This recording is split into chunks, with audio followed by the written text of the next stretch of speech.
Hi hello welcome to Aadab TV. నేను మీ journalist Sai. ఈరోజు పత్రికల్లో ప్రధానంగా అన్ని పత్రికల్లో దాదాపుగా బ్యానర్ ఐటమ్ ఏంటంటే ఫ్యూచర్ సిటీ 4th సిటీ చెప్తున్నారు కదా రేవంత్ రెడ్డి గారు. దాంట్లో ఈ ఎలక్ట్రిక్ వైర్లు ఉండవంట, పోల్స్ ఉండవంట, మొత్తం అండర్గ్రౌండ్ సిస్టమ్ ఉంటుందంట. మొత్తం ఒక అసలు ప్రపంచ 8th వండర్ అవుతుందంట. అది జగదేక అతిలోక సుందర సినిమాలో లాగా అక్కడికి వెళ్తే మొత్తం ఒక కొత్త సిటీలోకి వెళ్ళినట్టు ఒక ఎక్స్పీరియన్స్ తీసుకొస్తా అని చెప్తున్నారు రేవంత్ రెడ్డి గారు. మాట్లాడదాం. మనతోటి సీనియర్ జర్నలిస్ట్ ఉన్నారు, కవర్ ప్రసాద్ సార్ ఉన్నారు. సార్తో మాట్లాడదాం. సార్ నమస్తే సార్. నన్ను నిలువునా కోసినా, అడ్డంగా కోసినా, ముక్కలు ముక్కలుగా కోసినా నా దగ్గర రూపాయి లేదు. ఎక్కడికన్నా బయటికి వెళ్తే నా చెప్పులు ఎత్తికి వెళ్ళిపోతానికి వచ్చాడు అన్నట్టు చూస్తున్నారు నన్ను. దివాళా తీసేసింది మన రాష్ట్రం అని మీరో నేనో ఇంకెవరో కాదు, డైరెక్ట్గా ముఖ్యమంత్రి గారే స్వయంగా చెప్పారు. మరి దివాళా తీసేసిన రాష్ట్రంలో ఈ హంగులు, ఆర్భాటాలు ఇవన్నీ ఎందుకు అంటారు సార్? అంటే ఒక రకంగా రాష్ట్రం అభివృద్ధి చెందాలి అంటే కొత్త నగరాల విస్తరణ అవసరం, కొత్త నగరాలు రావాలి. ఇప్పుడు మనకు హైదరాబాదు, అప్పుడు సికింద్రాబాద్ హైదరాబాదే ఉండేది, కానీ దాని తర్వాత సైబరాబాద్ వచ్చింది, దాని తర్వాత ఇటు ఇంకా వేరే ఇచ్చింది. ఇప్పుడు అన్ని కార్పొరేషన్లు అయినాయి. ఇప్పుడు బోడుప్పలు కూడా ఒక సపరేట్ కార్పొరేషన్, ఇట్లా 5-6 కార్పొరేషన్లు అయినాయి. నగరం విస్తరించింది, అభివృద్ధి జరుగుతూ ఉంది. అభివృద్ధి జరగాలి. అభివృద్ధి అన్నది ఎక్కడో ఒక దగ్గర ఆగిపోకూడదు కూడా.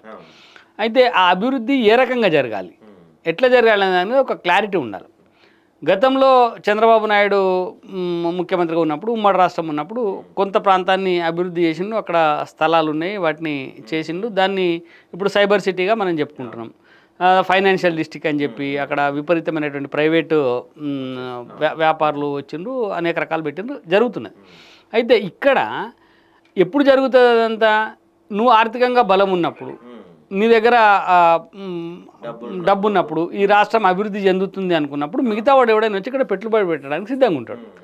కానీ నీకు నువ్వే బట్టలు ఇప్పేసుకొని బయట నిలబడి ఇంకా ఏం లేదు, రాష్ట్రం అయిపోయింది, అప్పులు అయిపోయినాయి, రూపాయి ఉడతలేదు, ఎవరన్నా మన అధికారులు ఎవరైనా పోతే చెప్పులు ఎత్తుకపోతారేమో అని చూస్తున్నారు, అంత నీచమైనటువంటి దిగజారుడు మాటలు మాట్లాడడం అంటే అది మామూలు విషయం కాదు.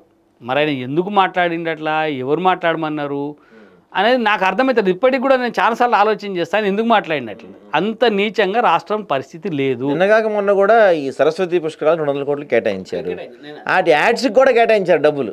అదే చెప్తా ఉన్నా, అంత నీచంగా రాష్ట్ర ఆర్థిక పరిస్థితి అయితే లేదు. రెండోది, నువ్వు ఎవరి దగ్గర మాట్లాడినవి మాట, ఆర్టీసీ కార్మికుల దగ్గర. నువ్వు వాళ్ళకి ఇవ్వాల్సింది ఎంత, వాళ్ళకి ఇస్తున్నది ఎంత, వాళ్ళ డబ్బులే కదా నువ్వు తిన్నావు. నీకు వాళ్ళు ప్రత్యేకమైనటువంటి కోరికలు అడగలేదు, వేతనాలు విపరీతంగా పెంచమని అడగలేదు. నువ్వేదైతే వాళ్ళకి రావాల్సినటువంటి డబ్బులు ఉన్నాయో, వాటిని వాళ్ళ డిఏలు ఉన్నాయో, వాళ్ళ పిఎఫ్ అమౌంట్ ఉందో, వాళ్ళ రిటైర్మెంట్ బెనిఫిట్స్ ఉన్నాయో అవి ఇమ్మన్నారు వాళ్ళు. అవి ఇమ్మంటే రాష్ట్రంలో కోసిన అన్న దగ్గర డబ్బులు లేవు, నన్ను కోసుకొని తింటారా, తినండి అని చెప్పి మూర్ఖపు మాట్లాడి.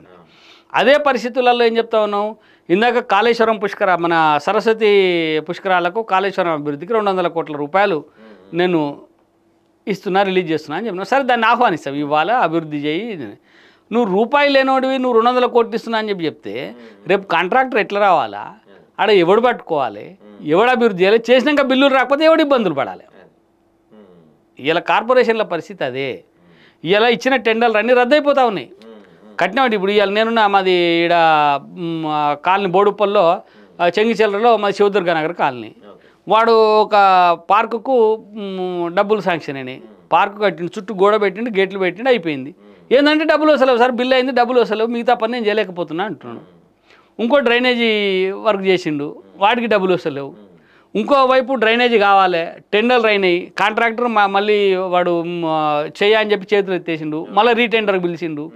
నీ ఆర్థిక పరిపుష్టి ఉంది అన్నప్పుడు ఎవడన్నా టెండర్ వేసి వస్తాడు. కానీ నువ్వు నా దగ్గర డబ్బులే లేవు, కానీ నేను శాంక్షన్లు చేస్తా, నువ్వు అభివృద్ధి పనులు ప్రకటిస్తా, వాటిని చెయ్యండి అంటే కాంట్రాక్టర్లు ఎట్లు వస్తారు? రెండోది, మొన్ననే చూసినా మనం మొత్తం దేశ చరిత్రలోనే మొట్టమొదటిసారి ఒక ఆర్థిక మంత్రి ఛాంబర్లకు పోయి సివిల్ కాంట్రాక్టర్లు అందరూ కూడా మా పనులు ఏమైపోయినాయి, మా డబ్బులు ఎందుకు వస్తలేవు, 20% కమిషన్లు తీసుకుంటున్నారు అని చెప్పి మంత్రి ముందర నేరుగా మాట్లాడినటువంటి సంఘటనలను మనం చూసినాం. నీ దగ్గర డబ్బులు ఉంటే మరి 5 ఏళ్ల కింద, 6 ఏళ్ల కింద, 3 ఏళ్ల కింద చేసినటువంటి పనులకు ఎందుకు రిలీజ్ అవుతలేవు డబ్బులు? ఈ సమయంలో నువ్వు 1000 కోట్లు మంజూరు చేస్తున్నా, 100 కోట్లు మంజూరు చేస్తున్నా, ఫ్యూచర్ సిటీలు పెడుతున్నా అంటే దాన్ని నిర్మించడానికి ఎవడు రావాలి? నువ్వు కాగితాలలో ప్రకటించుకోవడానికి పనికొస్తుంది తప్ప నీ ఊహా ప్రపంచంలో ఈ రకమైనటువంటి ఒక అద్భుత సిటీని నేను నిర్మిస్తా అని చెప్పి చెప్పుకోవడానికి పనికొస్తుంది తప్ప ఇంకోటి కాదు. నువ్వే చెప్తున్నావు అప్పులు పుడతనే లేవు, రూపాయి పుడతలేవు అని చెప్తావు నువ్వు. ఈ క్రమంలో ఏం చేస్తున్నావు అంటే ఎక్కడ పడితే అక్కడ మన భూములు తెగనమ్మడానికి ఒక ప్రయత్నం జరుగుతూ ఉన్నది. ఈ భూములు తెగనమ్మేటువంటి ప్రయత్నంలో కూడా చాలా మటుకు ఇప్పుడు గతంలోనే కేసీఆర్ అన్ని భూములు అమ్ముకున్నాడు, నాకు మిగిలింది కూడా ఎక్కడ లేదు అమ్మడానికి.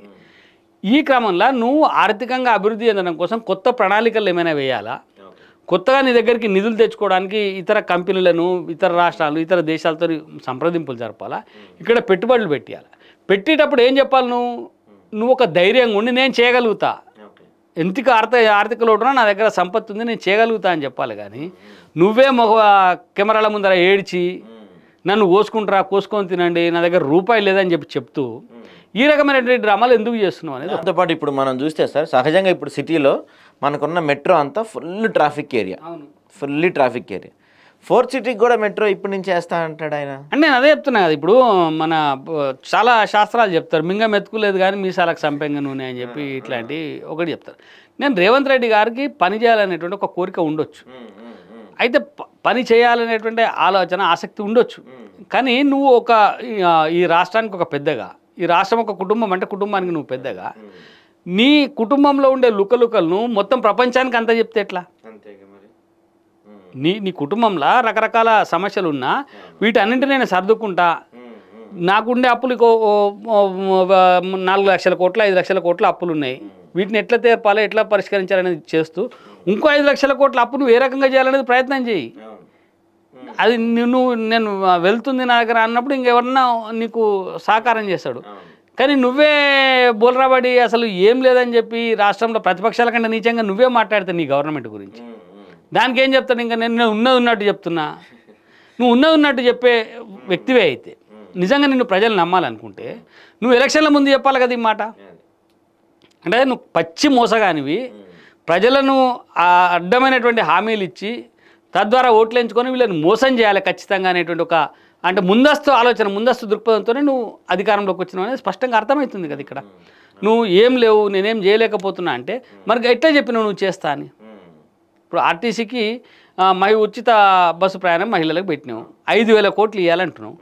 అసలు మహిళలకు ఉచిత ప్రయాణం పెట్టాలని చెప్పి ఎవడన్నా అడిగిందా నిన్ను? ఈరోజు కూడా దాన్ని తీసేయంటే అది పెద్ద తప్పైనట్టుగా మాట్లాడుతూ ఉన్నారు. కానీ మహిళల ఉచిత ప్రయాణం వల్ల ఇక్కడ ఏమైనా ఆర్థికపరమైనటువంటి అభివృద్ధి జరిగిందా? పోనీ వాళ్ళకైనా జరిగిందా? ఆయా కుటుంబాలకైనా జరిగిందా? వాళ్ళకే విద్యకు వైద్యానికి అవసరం లేదు, వాళ్ళకే పెట్టి 5,000 కోట్లు తీసుకొని ఎవరైతే మన వృద్ధాప్య మహిళలు ఉన్నారో వాళ్ళకి 4,000 పెన్షన్. నీ ప్రకారం నువ్వే అన్నావు కదా 4,000 పెన్షన్ ఇస్తా అని. నీ ప్రియారిటీస్ ఏంది అనేది ఇక్కడ నీకు తెలియట్లేదు. ప్రియారిటీస్ తెలియకపోవడం వల్ల నీ ఇష్టం వచ్చినట్టుగా ఏంటంటే మహిళలకు ఉచిత ప్రయాణం కల్పించిన కాబట్టి వాళ్ళ తద్వారా నాకు లబ్ధి పొందాలి. అసలు నిస్సిగ్గుగా మాట్లాడుతున్నాడు. అసలు ముఖ్యమంత్రి మాట్లాడే స్థాయిలో ఈ రోజు కూడా ఏదో మాట్లాడినాడు, మహిళలను 1 కోటి మంది మహిళలను కోటీశ్వరులు చేస్తా, ఆ 1 కోటి ఓట్ల ద్వారా మళ్ళీ అధికారంలోకి వస్తా. ఇదేమన్నా పార్టీ మీటింగా? అంటే నీ దృక్పథం అంతా నువ్వు ఏది చేసినా ఆ రూపాయి పెట్టి ప్రభుత్వం నుంచి పెట్టి దాని ద్వారా ఓటు తీసుకోవాలనేటువంటి ఒక ప్రయత్నం. ఇది చాలా అంటే ఆయన మాటలు వింటుంటేనే చాలా అగ్లీగా అసలు ఒక 3rd క్లాస్ దిగజారు మాట్లాడినట్టుగా మాట్లాడుతూ ఉన్నాడు. అది సరైనటువంటి విధానం కాదు. తర్వాత మనం ఫ్యూచర్ సిటీ, నీ ఫ్యూచర్ సిటీకి నీకు ఒక బ్లూ ప్రింట్ ఉండొచ్చు నీ దగ్గర. నువ్వు ఎప్పుడైనా అండర్ గ్రౌండ్ కేబులింగ్ ఉండాలా? కాదు సార్, ఈయన ఎలక్షన్ ప్రచారంలో భాగంగా మెయిన్ చెప్పిన మాట ఏంది, మేము అక్కడ ఫార్మాసిటీ భూముల సమీకరణ చేయము అని నేను అదే చెప్తాను. ఇప్పుడు మనకు ఒక ప్లాన్ ఉంటుంది, భవిష్యత్ నగరాల అభివృద్ధి చెందుతున్నప్పుడు ఏమంటారంటే ఇందాక మీరు చెప్పినట్టుగా అండర్ గ్రౌండ్ కేబులింగ్ ఉండాలి, పైన ఎక్కడ వైర్లు కనబడొద్దు. ఎందుకు కనబడొద్దు ఉండాలంటే భవిష్యత్తులో మనకు ఏదైనా మెడికల్ ఎమర్జెన్సీ అయితే ఇక్కడి నుంచి అక్కడికి హెలికాప్టర్ పోయేటట్టుగా ఉండాలా.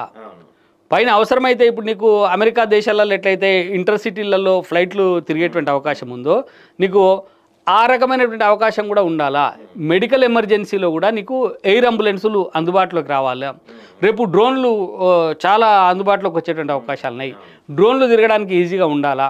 కాబట్టి కేబులింగ్ అనేది పైన ఉండొద్దు, కింద పెట్టుకోవాలనేది ఒక సిస్టమ్. అంటే నగరాల రూపకల్పనలో వస్తున్నటువంటి మార్పులో భాగంగా చేస్తారు. నువ్వు అది చెయ్యి, ఎవరు దానికి అభ్యంతరం లేదు. నీకు పాత నగరాలలో పూర్తిగా వాటిని మార్చే బదులు కొత్త నగరాల్లో పెడుతున్నప్పుడు నువ్వు ఈ వ్యవస్థను అంతా పెట్టి చేయొచ్చు. అయితే దానికి నీకు వచ్చే ఆదాయం ఎక్కడి నుంచి, నువ్వు ఎట్లా ఖర్చు పెట్టగలుగుతావు, నీకు ఆ అంచనాలు పెట్టుబడి ఏంది అనేది అంచనాలు ఎత్తు ఉండాలి కదా.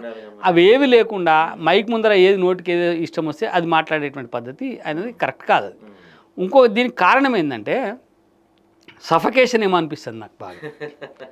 సఫకేషన్ అంటే అసలు ఎటు ఆయనకి ఫ్రీగా మూమెంట్ అవ్వడానికి అవకాశం లేదు. ఢిల్లీకి పోతే పక్కన శ్రీధర్ బాబు బట్టి విక్రమార్కను ఉండాలి, ఇక్కడ గవర్నర్ని కలవడానికి పోతే పక్కన ఇంకొక మంత్రి ఎంబడి పొంగులేటో ఎవరో పోయి మాట్లాడాలి. అసలు ఏదన్నా ఇంకెవరితోనన్నా మాట్లాడదామంటే ఆయన మాట్లాడడానికి అవకాశమే లేదు. ఈయన పెట్టుకున్నటువంటి ఎవరైతే సలహాదారులు ఉన్నారో వాళ్ళు చేతగానులు దద్దమ్మలు, వాళ్ళకు రాజకీయ అనుభవం లేదు, పరిపాలనా అనుభవం లేదు, నీకు ఒక సూచనలు సలహాలు ఇచ్చి నిన్ను ఒక స్థాయిలో నడిపించేటువంటి శక్తి వాళ్ళకి లేదు. అంటే నీ చూసింగ్గా చాలా తప్పుగా ఉన్నది, మనము చేసినప్పుడు చాలా తప్పుగా ఉన్నది నీది. దీనికి అన్నిటికీ కారణం ఏంటంటే నువ్వు వేరే ఎవరిని నమ్మకపోవడం, ఇంతవరకు కాంగ్రెస్ పార్టీలో ఉన్నటువంటి వాళ్ళను నువ్వు ఆదరించకపోవడం. నిన్నగా మనము జయపాల్ రెడ్డి గారి మన అవి చూసినాం, మన మాజీ ఎమ్మెల్యే మన జీవన్ రెడ్డి గారిది.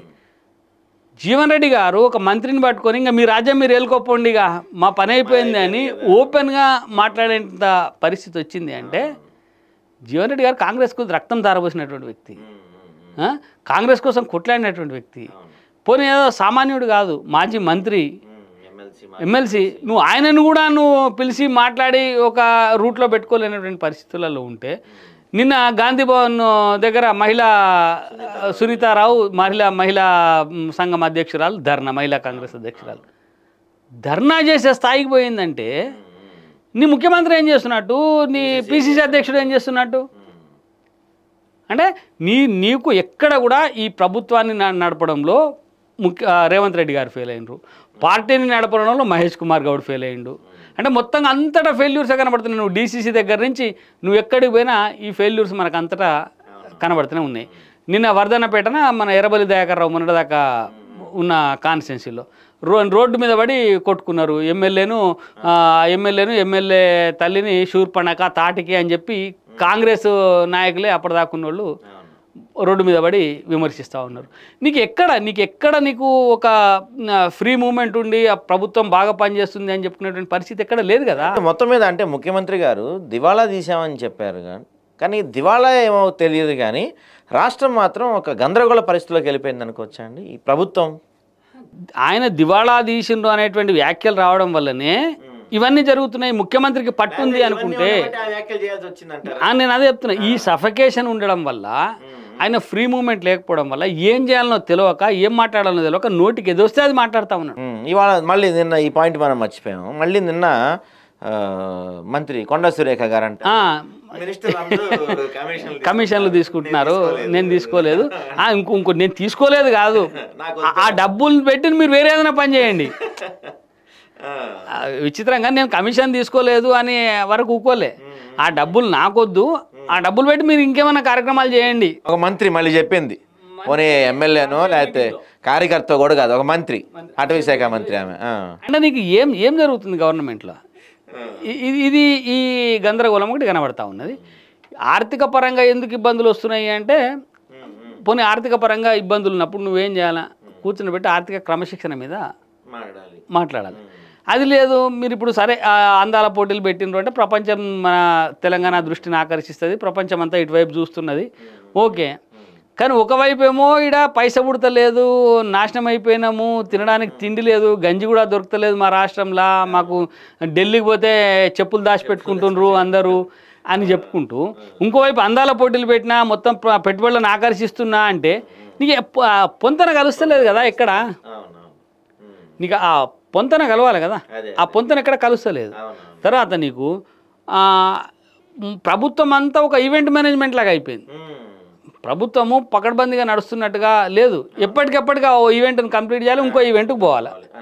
ఈవెంట్ మేనేజ్మెంట్ లాగానే ఈ ప్రభుత్వం నడుస్తుంది. నాకు ఏ మాట కామంటే ఇప్పుడు ఈ జరుగుతున్న మిస్ వరల్డ్ కంటెస్టెంట్స్ ఏదైతే ఉందో కొంత దాన్ని వీళ్ళు క్యాష్ చేసుకోలేకపోతుంది కూడా కనపడుతుంది. ప్రచారం లేదు దానికి ఎక్కడ.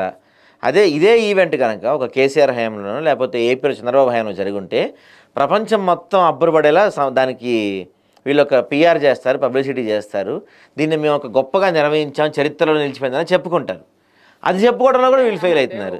సాయి ఇప్పుడు ఎక్కడ కూడా అంటే ప్రజల దృక్కోణం ఎట్లుంటుంది అంటే నాకు ఒక నా వర్త్ 100 కోట్లు ఉందనుకో, నేను నా ఇంట్లో ఒక శుభకార్యము చాలా చిన్నగా చేసిన ఏమంటారు అంటే అరే ఆయన దగ్గర బాగున్నాయి కానీ సింపుల్గా చేస్తాడు రా ఆయన, చాలా సింపుల్ అంటారు. ఎందుకు నా ఆర్భాటం నాకు ఉందా లేదా నా ఆర్భాటాన్ని చూసి ఆ రకంగా అంటారు. అదే నా దగ్గర ఏం లేనప్పుడు నేను చిన్నగా వానికేం గతి ఉన్నది రా ఏదో చేస్తాడులే అని అంటారు. నేను పోనీ ఏదైనా మంచిగా చేద్దాం ఏడ అప్పులు చేసి మొత్తం ఏం లేని దానికి వాడు అంత అప్పులు చేసి మొత్తం నాశనం అయిపోయింది ఇంకా అని మాట వస్తుంది. అంటే నువ్వు ఏం లేదు అని చెప్పి ఒకవైపు చెప్పుకుంటూ నువ్వు మొత్తము నన్ను కోసిన రూపాయి లేదు అని చెప్పి మాట్లాడుకుంటూ బహిరంగంగా నువ్వు ప్రెస్ స్టేట్మెంట్లు ఇస్తూ మరోవైపు అందాల పోటీల ద్వారా ప్రపంచాన్ని ఆకర్షిస్తా అంటే నీకు బయట ఇప్పుడు ఏమో గతి లేని ఇంట్లో జరిగే కార్యంలాగానే చూస్తారు తప్ప బాగా వెళ్తున్నటువంటి ఇంట్లో కార్యంలాగా చూడరు కదా. అది ఇక్కడ కనపడతా ఉన్నది. నువ్వు ఇప్పుడు ఇలా ప్రజలు ఏమనుకోవాలి, రాష్ట్రంలో ప్రజలు ఏమన్నా ఒక మంచి నువ్వు ఇందాక అన్నట్టు ఒక మంచి కార్యక్రమం రాష్ట్రంలో జరుగుతున్నది, ప్రపంచం అంతా మన రాష్ట్రం వైపు చూస్తున్నది, దీని ద్వారా పర్యాటకత పెరుగుతుంది, బాగా పర్యాటకులు బాగా విశేషంగా మన దగ్గరికి వస్తారు అని చెప్పేటువంటి భావన ఉండాలి కదా. నువ్వు కొత్త పర్యాటక ప్రాంతాలు ఏం చూపించినావు వాళ్ళకు? అదే యాదగిరిగుట్ట, అదే రామప్ప, ఏ హాస్పిటల్, నీ ప్రియారిటీస్ ఏంది? నువ్వు ఇప్పుడు యాదగిరిగుట్ట మొత్తంగా దేశమంతా తెలిసినటువంటి అంశము. నువ్వు ఎట్లా నీకు పోచంపల్లి చేనేత ఆల్రెడీ ప్రపంచంలోనే పోచంపల్లి చేనేతకు ఒక రకమైనటువంటి గుర్తింపు ఉన్నది.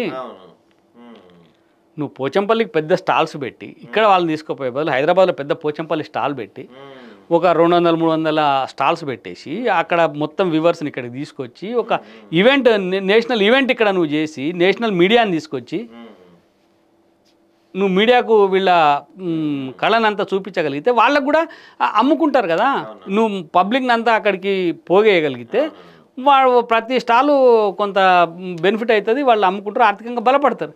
కానీ నువ్వు వీళ్ళందరినీ పోచంపల్లికి తీసుకపోతే నీకు ఎంత ఖర్చు? ఇక్కడి నుంచి మొత్తం వీళ్ళందరినీ పోచంపల్లికి తీసుకుపోయినావు, దానివల్ల పోచంపల్లి వాళ్ళకి ఏం ఉపయోగం? ఏముండదు. ఇంకా పైగా ఉపయోగం లేకపోగా నష్టం. షెడ్లు గిట్లు పడేసారంటే చాలా చోట్ల ఇల్లు వస్తున్నారు కాదు పడేది. నువ్వు దీన్ని ఇంటర్నేషనల్ ఈవెంట్ ఏమైనా అయిందా పోచంపల్లిది? కాలే. అంటే నీ అనాలోచితం వల్ల, నీకు దూరదృష్టి లేకపోవడం వల్ల, ఇంకోటి దాని మీద నువ్వు ఎక్సర్సైజ్ చేయకపోవడం వల్ల, ఎక్సర్సైజ్ లేకపోవడం మెయిన్గా, దేని మీద ఎక్సర్సైజ్ లేదు, ఇబ్బంది అవుతా ఉంది. అప్పటికప్పుడు అనుకోవాలి ఏదో ఒకటి చేసేయాలి, అప్పుడు కూడా మాట్లాడాలి, ఏమనిపిస్తే అది చెప్పేసేయాలి. అది కరెక్ట్ అయినటువంటిది అనగా అది ఎందుకు అవుతుంది అంటే నీ వెనుక నీకు ఉండబడేటువంటిది అయితే యంత్రాంగం ఉంది. లొకేషన్ ఒకటి అవ్వచ్చు, మీరు చెప్పినట్టు సలహా ఇచ్చేవాళ్ళు కూడా, లేరు. నీదైతే యంత్రాంగం ఉంది. ఎవరు ఇప్పుడు పుట్టంగానే ఎవరు అన్ని రకాలుగా తెలుసుకొని పుట్టరు. మేము ఒక ఎమ్మెల్యే నుంచి ఇంకోటి కింది స్థాయి నుంచి నువ్వు ఒక జెడ్పీటీసీ నుంచి ఎమ్మెల్సీ అయ్యి ఎంపీ అయినావు, ఎమ్మెల్యే అయినావు, అన్ని స్థాయిలలో పనిచేసి వచ్చినటువంటి ఒక నాయకుడివి. నీకు అన్ని రకాల అనుభవాలు ఉన్నాయి. నీకు ఆ రకమైనటువంటి సలహా మండలి కూడా ఉండాలి కదా. నువ్వు ఏదో నా పక్కకు ఉంటాడు కాబట్టి వీడో సలహా ఇచ్చేటోడు అని పెట్టుకుంటే నీకు లేదు. ఇలా మీరు పిఆర్ విషయం మాట్లాడినరు, ఏంది ముఖ్యమంత్రి పిఆర్ఓ పరిస్థితి ఏంది? ముఖ్యమంత్రికి ఉండేటువంటి ఆ పిఆర్ సిస్టమ్ ఎక్కడుంది? ఏం మాట్లాడగలుగుతారు? నువ్వు ఏం ఆకర్షించగలుగుతారు? నీ ముఖ్యమంత్రి ఇస్తున్నటువంటి ఉపన్యాసాలు ఎవరు రాస్తున్నారు? అన్ని తప్పులే. నువ్వు మాట్లాడేటప్పుడు నీకు సరే, నేను రేవంత్ రెడ్డి గారు అవినీతి పరుడనో దొంగ అని నేను మాట్లాడట్లే. నేను రేవంత్ రెడ్డి గారు చిత్తశుద్ధితో పనిచేయాలనుకున్నా, నీ యంత్రాంగం సరిగా లేకపోతే నువ్వు ఎట్లా చేస్తావు? అవినీతి పరుడు మనం చెప్పవసరం, వాళ్ళ మంత్రులే చెప్తున్నారు. ఒకటి నువ్వు కేసీఆర్ అన్నాడు, మంచి ఆడిటర్, మనం అవునన్నా కాదన్నా మంచిగా ప్రజల్ని ఆకట్టుకుంటాడు, మాట్లాడగలుగుతాడు. సరిపోతే నరేంద్ర మోదీ లాంటి నాయకుడు ఉన్నాడు, ఆయనకు బ్రహ్మాండంగా మాట్లాడతాడు. కానీ ఎక్కడైనా కూడా వాళ్ళు ఏదైతే ఆయన మాట్లాడడానికి ఇన్పుట్స్ ఇస్తారో వాటిని బేస్ చేసుకొని మాట్లాడతారు. నీ మాటలు అట్లా కనబడుతున్నాయి ఏమన్నా?